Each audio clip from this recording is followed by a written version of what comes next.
Exit 3A, you know, it's notorious, everyone in Charlotte knows about it. And it was just how do we make that into a shirt? How do we make that into an art print?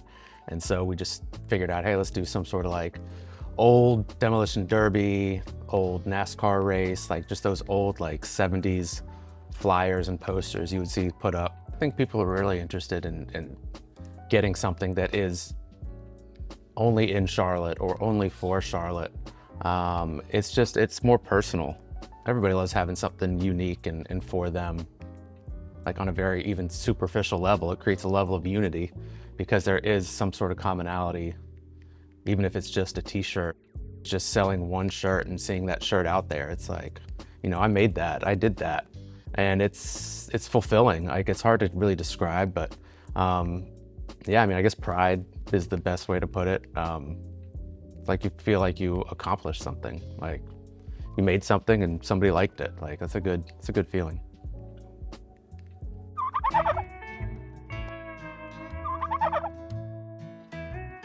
Be brave and confident, right? Just walk forward. Look, they're just pecking the food, right? Walk forward. They're not gonna peck in your hand. Just walk forward. Say, excuse me, turkeys. There you go, dude. You know, I think when people think of farming, they think of petting zoo or pick your own strawberries.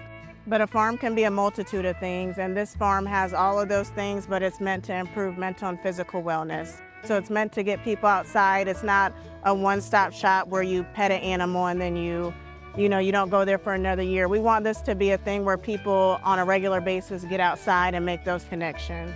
But there's a lot of evidence and research that shows animal-assisted interventions improve mental health, they increase communication skills, they decrease anxiety, and then also building those social emotional connections that maybe some kids, it's harder for them to build with another person or a peer, but with an animal, there's not so much pressure.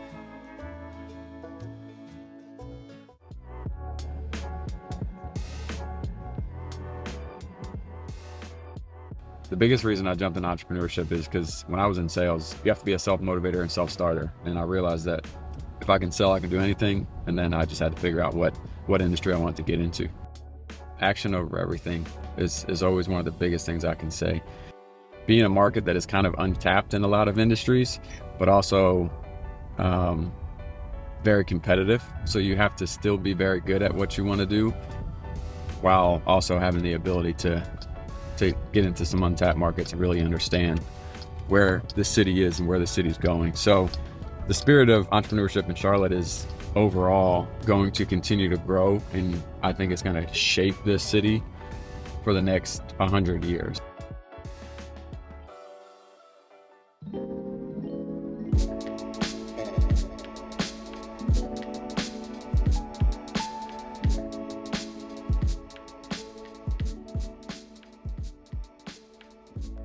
Okay, that would be $285.29. Perfect. I think people, especially after COVID, are just starved for connection. You know, we've gotten so used to just staying home and being online and looking at our phones all the time and doing so much online shopping. And for me, it's so nice to come in and actually touch things and get someone else's opinion when I try something on. And so we're really big on that, you know, helping you find something, putting stuff in your fitting room, styling outfits for you, and giving really honest advice on what it looks like. Because for me, if you go out of here and something doesn't look good on you, that doesn't do anything for us, right? We want you to look good when you leave here and feel good. And that's the other thing is more so than just selling things or putting people in clothes, we think about it as creating a feeling and an experience for someone.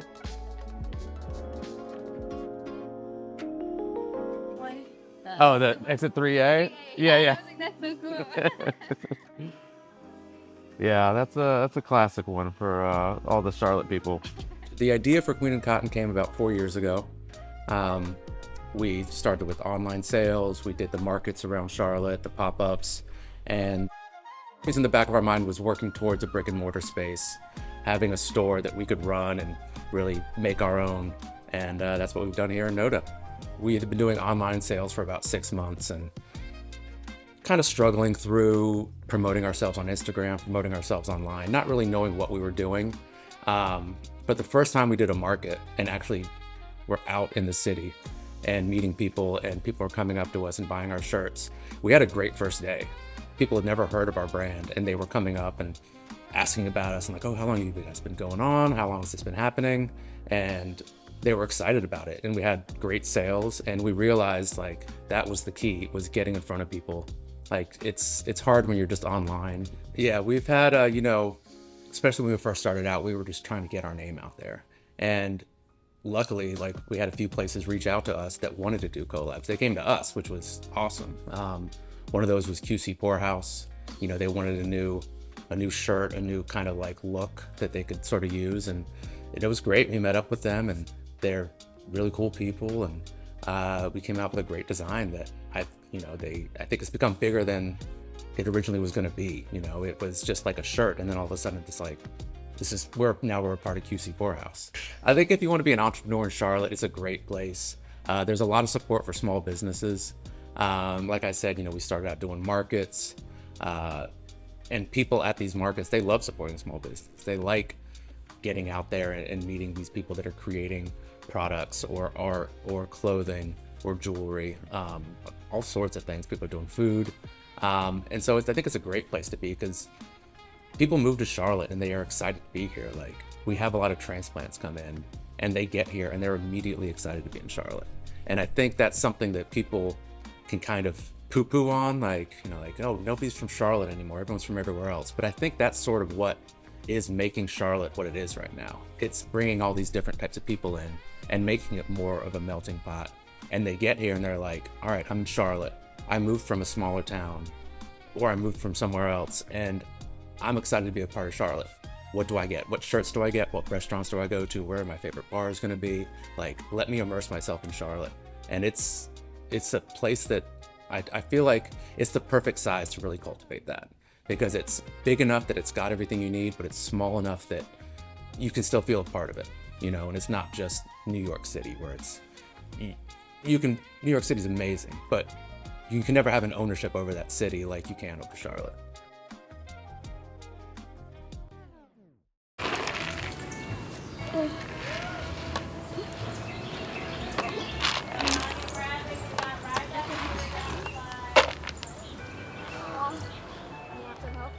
It's an interest that a lot of special needs children have, animals, so it helps them feel comfortable and decreases that anxiety level. I want to make sure that families with children that have special needs feel supported before they reach kindergarten, so that they do have a successful education and we decrease that prison to pipeline statistic.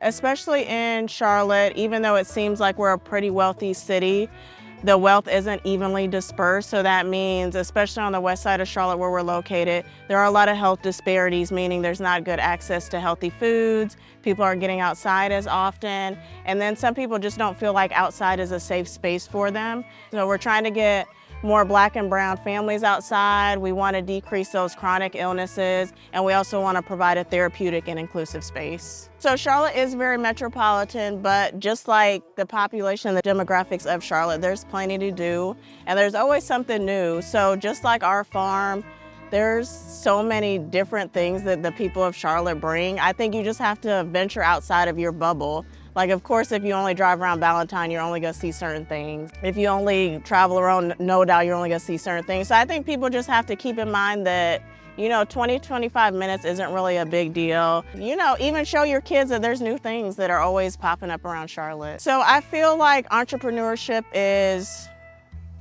great in Charlotte, especially like if you're getting kind of burnt out in your daily job. I think at the end of the day, I want our farm to be remembered for being a community safe space, being there to provide families the long-term support they need to be mentally and physically, healthy. And for kids, I just want them to be happy, healthy, and kind humans. I want them to be empathetic to the world around them. I want them to know that people are different from them, and that's okay. You want to support others, and you want to make sure that you're standing up for what's right and not letting people be bullied or ostracized because they are different.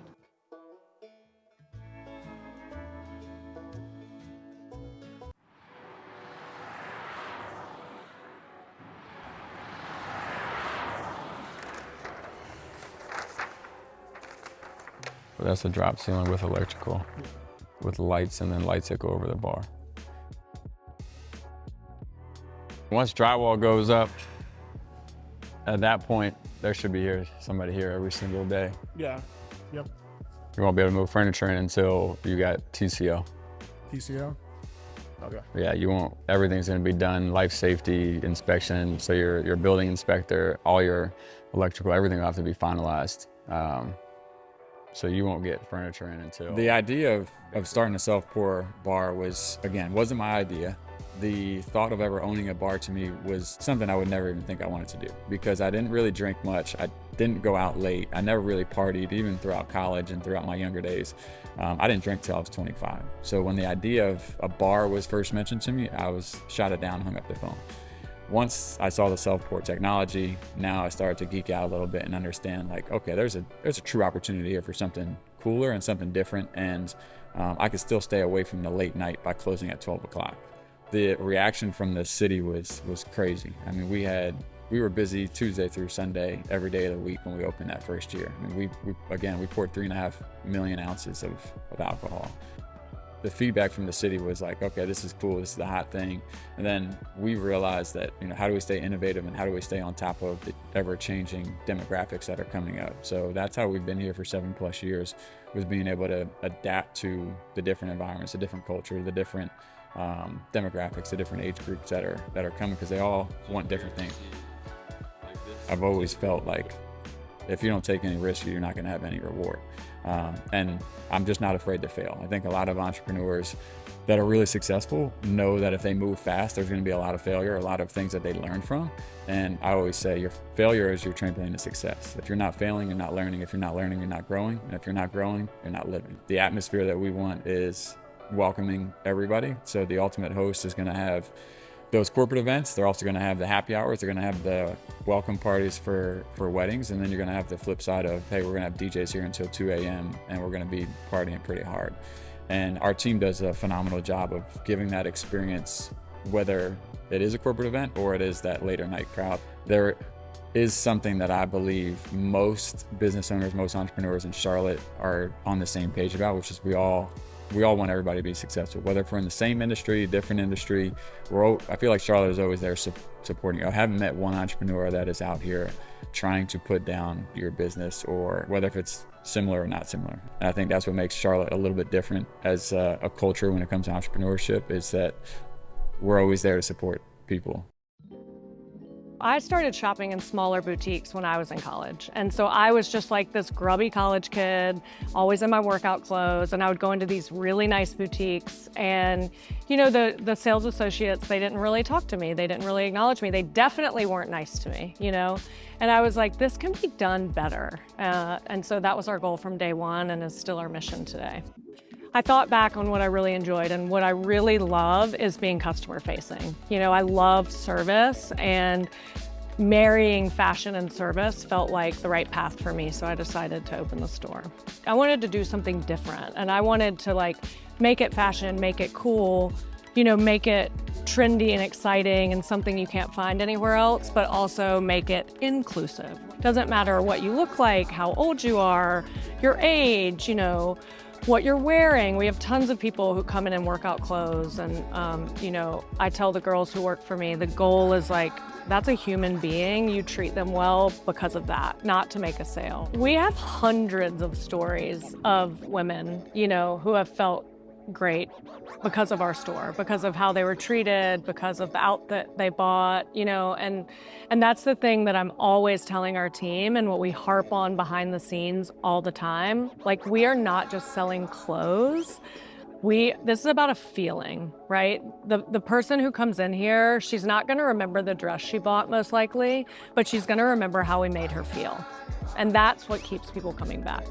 Our mission is built on experience, and I think especially post-COVID, the thing that will keep businesses alive is creating a really great experience. And one of the sayings I love is, if you light someone else's candle, it doesn't dim yours, it just makes everything burn brighter. And I truly believe that, and I've experienced it here. I have so many friends who are also entrepreneurs, and It's one of those things where it's really nice to talk to someone else who's in the business. It's great to have a shoulder to lean on, to get advice. We'll do cross promotions. I mean, I've just had the best experiences and met the best people here in Charlotte. I think every place has a culture.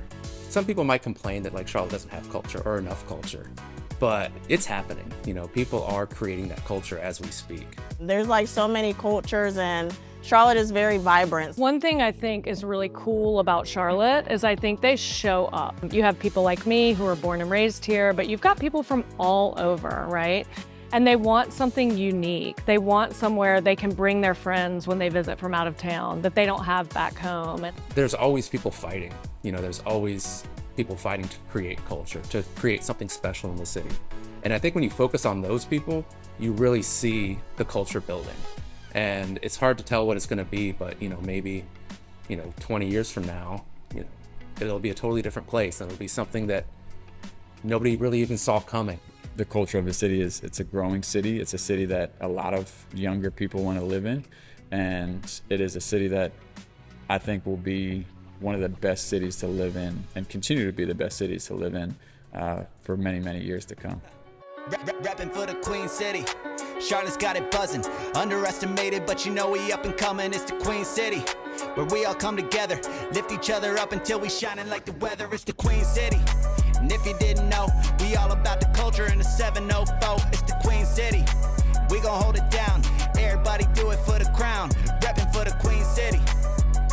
Rapping